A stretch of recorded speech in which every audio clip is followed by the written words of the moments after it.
എല്ലാവർക്കും നമസ്കാരം. എൻ്റെ പേര് ഹരി. എല്ലാവർക്കും അറിയുമോയെന്നറിയില്ല. ഞാനിവിടെ 2 കിലോമീറ്റർ അപ്പുറത്താണ്. മഹാലക്ഷ്മി ഗോശാല എന്ന പേരിൽ ഞാൻ ലോക്ക്ഡൗൺ സമയത്താണ് കൃഷിയിലേക്ക് പതുക്കെ തിരിഞ്ഞ് നാടൻ പശുക്കളെ ഉപയോഗിച്ച് കൃഷി ചെയ്ത് തുടങ്ങിയത്. അപ്പം അങ്ങനെ ആ പശുക്കളുടെ പ്രത്യേകത പഠിച്ചതിന് ശേഷം ഞാൻ പതുക്കെ അതിനെ സംരക്ഷിക്കാൻ തുടങ്ങി. അപ്പം അങ്ങനെ പഠിക്കുന്തോറും സംരക്ഷണം കൂടി ഇപ്പോൾ ഒരു 65ഓളം പശുക്കളും കാളകളും ഒക്കെ ആയിട്ട് 15 ഇനങ്ങളിലായിട്ട് നമ്മുടെ ഭാരതീയ ഇനം പശുക്കളും കാളകളും കിടാങ്ങളും ഒക്കെ ആയിട്ട് പ്രകൃതി കൃഷി ചെയ്യണം, വിഷമില്ലാത്ത ഭക്ഷണം സ്വന്തമായിട്ട് ഉൽപ്പാദിപ്പിക്കണം എന്നൊരു ആഗ്രഹത്തിലാണ് ചെയ്തു തുടങ്ങിയത്. അപ്പോൾ ധാരാളം വെല്ലുവിളികൾ നേരിടേണ്ടി വന്നിരുന്നു. പക്ഷേ അത് കാലക്രമേണ പാലില്ലാത്ത പശുക്കളെ വളർത്തുന്നു. അപ്പോൾ അതൊരു ഭ്രാന്താണ്. പിന്നെ രാസവളം ഉപയോഗിക്കാതെ കൃഷി ചെയ്യുന്നു, അത് മറ്റൊരു ഭ്രാന്താണ്.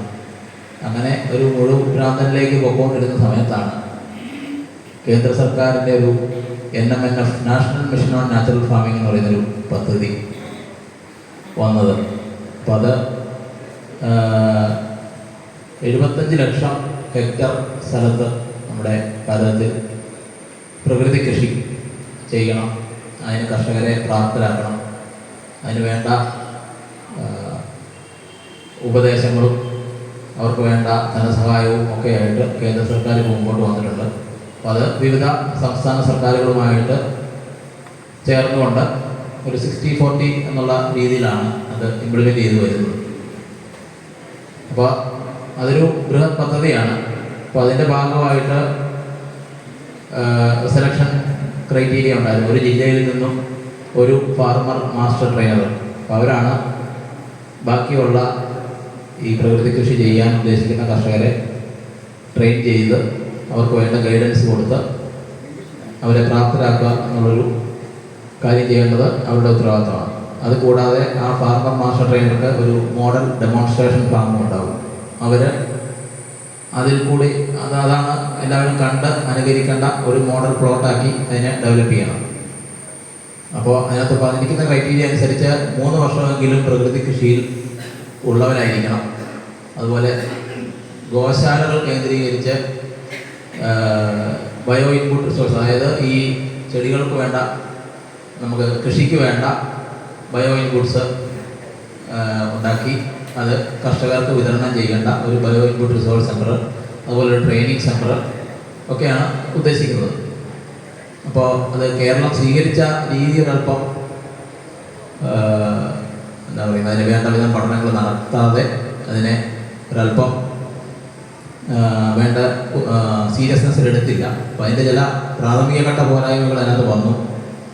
അപ്പം ആദ്യം തന്നെ ഞങ്ങളൊന്നും ആ ലിസ്റ്റ് പോലും ഇല്ലായിരുന്നു. പിന്നെ വളരെ അധികം യുദ്ധം ചെയ്താണ് അതിനകത്ത് കയറിക്കൂടിയത്. അപ്പോൾ അതിൻ്റെ ഭാഗമായിട്ട് ഞങ്ങൾ ആന്ധ്രാപ്രദേശിൽ ട്രെയിനിങ്ങിന് പോയി. അപ്പോൾ അവിടെ ചെന്നപ്പോഴാണ് അവിടെ കഴിഞ്ഞ വർഷം 30% പ്രകൃതി കൃഷി ചെയ്യുന്നവരായി. അപ്പോൾ ഇവിടെ എല്ലാവരും സംസാരിച്ചതിൽ നിന്നും കൃഷി നഷ്ടമാണ്, അപ്പോൾ അതുകൊണ്ട് തന്നെ ആരും കൃഷിയിലേക്ക് വരുന്നില്ല. ഉള്ളവർ തന്നെ വളരെ പ്രതിസന്ധികളിൽ കൂടിയാണ് കടന്നു പോയിക്കൊണ്ടിരിക്കുന്നത്. അപ്പം ഞാനും തുടങ്ങിയ സമയം തൊട്ട് നോക്കുവാണെങ്കിൽ എനിക്ക് കൃഷിയെപ്പറ്റി ഒന്നും അറിയില്ലായിരുന്നു. ഈ പറയുന്ന ലോക്ക്ഡൗൺ സമയം വരെ കൃഷിയായിട്ട് എനിക്ക് യാതൊരു ബന്ധവുമില്ല, കണ്ടിട്ടുണ്ടെന്നുള്ളതല്ലാതെ യാതൊരു ബന്ധവുമില്ലായിരുന്നു. അതിന് ശേഷമാണ് പഠനങ്ങൾ നടത്തി ഈ നാടൻ പശുക്കളെ ഉപയോഗിച്ച് വളരെ സിമ്പിളായിട്ട് നമുക്കിത് ചെയ്യാം എന്ന് ഞാൻ തന്നെ തിരിച്ചറിഞ്ഞ് ചെയ്തു വന്നുകൊണ്ടിരുന്നത്. അന്നത്തെ ഞാൻ പഠനങ്ങൾ നടത്തുന്നില്ലായിരുന്നു. പക്ഷേ വീണ്ടും പഠനങ്ങൾ നടത്തി വരുന്നതനുസരിച്ചാണ് നമ്മുടെ വഴിയും കൃത്യമാണ് എന്നെനിക്ക് ബോധ്യപ്പെട്ടത്. അപ്പം അതിൽ ഈ ഒരു മിഷനോട് കൂടി തന്നെ അത് കുറച്ച് ഒരു ബോധ്യത്തിലേക്ക് വരികയും ചെയ്തു. ഈ കൃഷി നഷ്ടമാകുന്നത് എങ്ങനെയാണെന്ന് ചോദിച്ചാൽ, ഒന്ന് കാലാവസ്ഥ അറിയാതെ, വിത്ത് അറിയാതെ, മണ്ണറിയാതെ ഒക്കെ കൃഷി ചെയ്യുമ്പോഴാണ് ഇത് നഷ്ടമാകുന്നത്. നമ്മൾ മണ്ണിനെ ആദ്യം പരുവപ്പെടുത്തി എടുക്കണം. അല്ലാതെ ഒരു ചെടി കൊണ്ട് കുഴിച്ച് വെച്ചിട്ട് കാണുന്ന വളമെല്ലാം മേടിച്ച് അതിൻ്റെ ചുവട്ടിലേക്ക് ഇട്ടിട്ട് കാര്യമില്ല. അതിന് വലിച്ചെടുക്കാനുള്ള ആരോഗ്യം വേണം. അതിനാവശ്യം എന്തായാലും നമുക്ക് അറിയണം. ഏതൊക്കെ മൂലകങ്ങളാണ് അതിന് ആവശ്യമുള്ളതെന്ന് നമ്മൾ നേരത്തെ തന്നെ പഠനം നടത്തണം. മണ്ണിൻ്റെ സ്ഥിതി എന്താണെന്ന് നമുക്കൊരു ബോധം വേണം. അതുപോലെ തന്നെ പ്രകൃതിക്ക് ഇണങ്ങിയ രീതിയിൽ നമ്മൾ കൃഷി ചെയ്യണം. ഏറ്റവും കൂടുതൽ സൂക്ഷ്മാണുക്കളും മണ്ണിരകളും ഒക്കെ മണ്ണിൽ ബയോഡൈവേഴ്സിറ്റി ഏറ്റവും കൂടുതലുണ്ടോ അത്രയും കൂടുതൽ കാലാവസ്ഥയും കൃഷിയും വിജയിക്കും. കാലാവസ്ഥ അനുകൂലമാകും. ഇപ്പോൾ പ്രതികൂല കാലാവസ്ഥ ഉണ്ടാകാനും ഈ പറയുന്ന ദുരന്തങ്ങളൊക്കെ ഉണ്ടാകാനും കാരണം നമ്മുടെ തന്നെ ഇടപെടില്ല. അതിനെ പ്രകൃതിയെയും മറ്റു സാഹചര്യങ്ങളെയും കുറ്റപ്പെടുത്തിയിട്ട് കാര്യമില്ല. മനുഷ്യനിർമ്മിതമാണ് എല്ലാം. ഇപ്പോൾ പ്രകൃതി സൗഹാർദ്ദ ശാസ്ത്രീയ കൃഷി ആണ് ശരിയായ കൃഷി. അത് നമ്മൾ എപ്പം അറിഞ്ഞു തുടങ്ങുന്നോ അപ്പം തൊട്ട് കൃഷി ലാഭമാകും. ശാസ്ത്രീയതയും വേണം, നമുക്ക് ശാസ്ത്രീയമായ അറിവ് വേണം, പ്രകൃതി സൗഹാർദ്ദമായിരിക്കണം. അങ്ങനെ ഉണ്ടെങ്കിൽ കൃഷി എപ്പോഴും ലാഭകരമായിട്ട് തന്നെ കൊണ്ടുപോകാം എന്ന് ഞാൻ അവിടെ നേരിട്ട് പോയി കണ്ട് ബോധ്യപ്പെട്ടു. അവിടെ 30% നാച്ചുറൽ ഫാമേഴ്സാണ്. ഈ വർഷം അവർ 51% അത് കൂട്ടാനാണ് ടാർഗറ്റ് ഇട്ടിരിക്കുന്നത്. എല്ലാം IAS ഓഫീസേഴ്സ്, റിട്ടയർഡ് IAS ഓഫീസേഴ്സാണ് അവിടെ ഇതിനെല്ലാം നേതൃത്വം കൊടുക്കുന്നത്. അപ്പം ഡിപ്പാർട്ട്മെൻറ്റുകളുടെ തലപ്പത്തിരിക്കുന്നവരാണെങ്കിലും എല്ലാം റിട്ടയർ ചെയ്ത IAS ഓഫീസേഴ്സ്, അതുപോലെ തന്നെ സീനിയറായിട്ടുള്ള ഒത്തിരി ഉദ്യോഗസ്ഥർ. അവർ പറഞ്ഞൊരു കാര്യമാണ്, കർഷകരെ നിങ്ങൾ ദൈവമായിട്ട് കാണണം എന്നാണ് പറഞ്ഞത്. അതുപോലെ തന്നെ സ്വന്തമായി കൃഷി ചെയ്യാത്ത ഒരു കൃഷി വകുപ്പ് ഉദ്യോഗസ്ഥരും ഒരു കർഷകരുമായിട്ട് ബന്ധപ്പെടരുത് എന്നാണ്. അങ്ങനെ ഉള്ള വളരെ വ്യത്യസ്തതയാർന്ന ഒരു കൃഷി നമുക്ക് അവിടെ കാണാൻ കഴിയും. അങ്ങനെ 2 സെന്റ് ഭൂമിയിൽ നിന്നും 5000 മുതൽ 15000 വരെ ഒരു മാസം വരുമാനം നേടുന്ന കർഷകരെ ഞങ്ങൾ കണ്ടു. ഇതവർ വെറുതെ പറയുന്നതല്ല. ഏതൊരു ഫാർമറുടെ, ഒരു കർഷകൻ്റെ കയ്യിൽ 5 ഫാം ഡയറികളുണ്ട്. ഒന്ന്, അതിനകത്ത് അവർ അന്നന്നത്തെ വിളകളുടെ ഫോട്ടോ, ഇപ്പോൾ 2 കിലോ വരെ അവർക്ക് അതിനകത്ത് നിന്ന് വരുമാനം കിട്ടിയ, വിള കിട്ടിയ ദിവസങ്ങളുണ്ട്. അത് ലാറ്റിറ്റ്യൂഡ് ലോഞ്ചിറ്റ്യൂഡ് വെച്ച് ലൊക്കേഷൻ ഫോട്ടോയാണ് എടുത്തിരിക്കുന്നത് തെളിവിനായിട്ട്. അത് അന്നത്തെ ദിവസത്തെ ആ ഉൽപ്പന്നത്തിൻ്റെ വിലയും അവർക്ക് ആ കിട്ടിയ ലാഭവും അവർ ഓരോ പേജിലായിട്ട് അതിൻ്റെ ഫോട്ടോയും റൈറ്റ് സൈഡിലായിട്ട് അതിൻ്റെ ഡീറ്റെയിൽസ് നോട്ട് ചെയ്ത് അങ്ങനെ ഒരു ഫാം ഡയറി. അതുപോലെ തന്നെ അവരുടെ ലൊക്കേഷൻ സ്കെച്ച്, അവരുടെ ഭൂമിയിൽ ഏതൊക്കെ സ്ഥലത്ത് ഏതൊക്കെ വിളകളാണ് നിൽക്കുന്നതെന്നുള്ളത്, അതിൻ്റെ വളപ്രയോഗം എങ്ങനെയാണെന്നുള്ളത്, അതുപോലെ കാലാവസ്ഥ ഏത് രീതിയിലാണ് അതിനെ ബാധിച്ചതെന്നുള്ളത്, അങ്ങനെ 5 രീതിയിലുള്ള ഫാം ഡയറി ഓരോ കർഷകനും സൂക്ഷിച്ചിട്ടുണ്ട്. കൂടുതലും സ്ത്രീകളടങ്ങുന്ന SHGകളാണ് ഇതിന് മുമ്പോട്ട് വന്നിരിക്കുക എന്നുള്ളതാണ് അടുത്തൊരു പ്രത്യേകത. പുരുഷന്മാരെ അതിന് സപ്പോർട്ട് ചെയ്ത് കൊടുക്കുന്നു എന്നുള്ളതല്ലാതെ സ്ത്രീകളാണ് കൂടുതലും ചെയ്തിരിക്കുന്നത്. അവരതിനകത്ത് 100% വിജയിച്ചും സന്തോഷിച്ചുമാണ് നിൽക്കുന്നത്. പിന്നെ പ്രത്യേകിച്ചും എടുത്തു പറയേണ്ട ഒരു കാര്യം, അടുത്ത 3 വർഷത്തേക്കുള്ള ആക്ഷൻ പ്ലാൻ വരെ അവർ റെഡിയാക്കി വെച്ചിരിക്കുക. അവർക്ക് ഇതെല്ലാം ഡോക്യുമെൻ്റ് ചെയ്ത് വെച്ചിരിക്കുക. അങ്ങനെ ശാസ്ത്രീയമായിട്ട് കൃഷി ചെയ്തുകൊണ്ടാണ് അവർക്ക് ആ വിജയം ഉണ്ടായത്. അത് നമ്മളും പിന്തുടരണം. അതിന് വേണ്ട ട്രെയിനിങ്ങുകളെല്ലാം ഞങ്ങൾക്ക് ഇപ്പോൾ അവിടെ പോയി കിട്ടിയിട്ടുണ്ട്.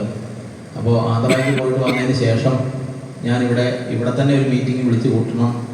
അതിനകത്ത് എല്ലാ വാർഡിലെ മെമ്പർമാർ, അതുപോലെ തന്നെ വില്ലേജ് ഓഫീസർ, പിന്നെ നമ്മുടെ ഇവിടുത്തെ ഉദ്യോഗസ്ഥർ, കൃഷി വകുപ്പ് ഉദ്യോഗസ്ഥർ, ഇവരെല്ലാവരെയും കൂടെ അത് വിളിച്ച് കൂട്ടി ഈ പോയ കാര്യങ്ങളുടെ എക്സ്പീരിയൻസും ഇതെല്ലാം ഒന്ന് ഷെയർ ചെയ്ത് ആരെങ്കിലുമൊക്കെ കൂടെ നിൽക്കുകയാണെന്നുണ്ടെങ്കിൽ ഒരു 3 വർഷത്തിനുള്ളിൽ കേരളത്തിലെ ഒരു മോഡൽ പഞ്ചായത്തായിട്ട് നമ്മുടെ പള്ളിക്കത്തോട് പഞ്ചായത്തിനെ മാറ്റാം എന്ന് ഉറച്ച ഒരു വിശ്വാസം പങ്കിടാൻ വേണ്ടി ഞാനൊരു മീറ്റിംഗ് വിളിച്ചു കൂട്ടണം എന്ന് വിചാരിച്ചിരുന്നപ്പോഴാണ് ചെറുതായിട്ടൊന്ന് ഹോസ്പിറ്റലിൽ കയറേണ്ടി വന്നു. അപ്പോൾ ഒരു ചെറിയ അറ്റാക്ക് കഴിഞ്ഞു. കാരണം കണ്ടെത്താനായിട്ടില്ല. അതാണ് അതിശയം ഉണ്ടാക്കിയത്. നിക്കോട്ടിൻ്റെ ബ്ലോക്കാണെന്നാണ് അവർ പറയുന്നത്. പക്ഷേ ഞാൻ പുകവലിക്കാറില്ല, മദ്യപിക്കാറില്ല, നോൺ വെജിറ്റേറിയൻ കഴിക്കാറില്ല, ഷുഗറില്ല, പ്രഷറില്ല, കൊളസ്ട്രോളില്ല, അങ്ങനെ യാതൊരു പ്രശ്നങ്ങളുമില്ല. പക്ഷേ എന്തുകൊണ്ടാണ് സംഭവിച്ചെന്നുള്ളത് അവർക്ക് ഇതുവരെ മനസ്സിലായിട്ടില്ല. ഞാൻ കണ്ടൊരു വ്യത്യാസം നമ്മുടെ ഈ ഒരു ദിനചര്യകൾ കൊണ്ടാകാം.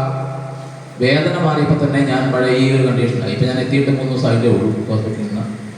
അപ്പോൾ ഇതേ അവസ്ഥയിൽ തന്നെയാണ് ഞാൻ അവിടെ ഇരിക്കുന്നത്. അപ്പോൾ അത് ഉറപ്പായിട്ടും നമ്മൾ പിന്തുടർന്ന് വന്നുകൊണ്ടിരുന്ന ഈ ഒരു ചര്യയുടെ ഗുണം കൊണ്ടാണ് എന്നാണ് ഞാൻ വിശ്വസിക്കുന്നത്. അപ്പോൾ അവിടെ ആംബുലൻസിൽ പോയിക്കൊണ്ടിരിക്കുമ്പോഴും ഞാൻ ആലോചിച്ചൊരു കാര്യമുണ്ട്. ഇവിടെ നേരത്തെ ഒരു ആംബുലൻസ് നമ്മൾ ഇനാഗുറേറ്റ് ചെയ്തപ്പോഴും ജനങ്ങളുടെ ഒരു പ്രാഥമിക ആവശ്യം എന്നുള്ള രീതിയിൽ അതിനെ ഇങ്ങനെ അവതരിപ്പിച്ചായിരുന്നു. അപ്പം ഞാൻ പറഞ്ഞു അത് അങ്ങനെ ഒരിക്കലും കാണരുത്. ഒരു ഹോസ്പിറ്റലും മൾട്ടി സ്പെഷ്യാലിറ്റി ഹോസ്പിറ്റലും ആംബുലൻസും ഒക്കെ നമ്മുടെ പ്രാഥമിക ആവശ്യത്തിലേക്ക് കടന്നു വരുന്നത് ശരിക്കും ദുരന്തമാണ്. നമുക്ക് ആരോഗ്യമാണ് പ്രാഥമികമായിട്ട് വേണ്ടത്. നല്ല വായു, നല്ല ജലം, നല്ല ഭക്ഷണം, അതുപോലെ അതിനുശേഷം പാർപ്പിടം, ഗതാഗതം, പിന്നെയാണ് രോഗം വരാവുള്ളൂ. ഇത്രയും നമ്മൾ സേഫാക്കിയാൽ പിന്നെ ഈ ബാക്കി കാര്യങ്ങൾ വേണ്ടി വരില്ല എന്നാണ് എൻ്റെ ഒരു വിശ്വാസം. അപ്പോൾ ഏറ്റവും ആദ്യം കർഷകനെ പ്രഥമ ശ്രേണിയിൽ പരിഗണിക്കുക, അവന് വേണ്ട കാര്യങ്ങൾ സർവ്വശക്തിയും എടുത്ത് ചെയ്തു കൊടുത്താൽ ഈ പറയുന്ന കുറേ ദുരന്തങ്ങളിൽ നിന്ന് നമുക്ക് ഒഴിവാകാൻ പറ്റും. നല്ല ഭക്ഷണം ഉണ്ടാക്കിയാൽ, നല്ല വായു ഉണ്ടായാൽ, നല്ല ജലം ഉണ്ടായാൽ ആരോഗ്യം 100% നമുക്ക് കിട്ടും. അപ്പോൾ നമുക്ക് ഈ പറയുന്ന ദുരന്തങ്ങളെ, പ്രകൃതി ദുരന്തങ്ങളെയും അസുഖങ്ങളെയും ഒക്കെ ഒരു പരിധി വരെ നമുക്ക് മാറ്റി നിർത്താൻ പറ്റും. അപ്പോൾ അതുകൊണ്ട് തന്നെ ആ ഒരു പരിഗണന എല്ലാവരും ഈ കർഷക ദിനത്തിലല്ലാതെ എല്ലാ ദിവസവും കർഷകനെ ഇപ്പം ഞാൻ പറഞ്ഞ ആന്ധ്രാപ്രദേശിൽ കണ്ടതുപോലെ അവനെ ദൈവമായിട്ട് തന്നെ കാണണം. ആ രീതിയിൽ മുമ്പോട്ട് പോയാൽ നമ്മുടെ സംസ്കാരം മാറിയാൽ നമുക്കെല്ലാവർക്കും ഒരു നല്ല നാളെയും നമ്മുടെ അടുത്ത ജനറേഷനും കൃഷിയിലേക്കും ലാഭകരമായ കൃഷിയിലേക്കും ഒക്കെ എത്തിച്ചേരാനൊരു സാഹചര്യം ഉണ്ടാവും. നമ്മളെല്ലാവരും കൂടുതൽ നാളുകൾ ജീവിച്ചിരിക്കാനുള്ള സാഹചര്യം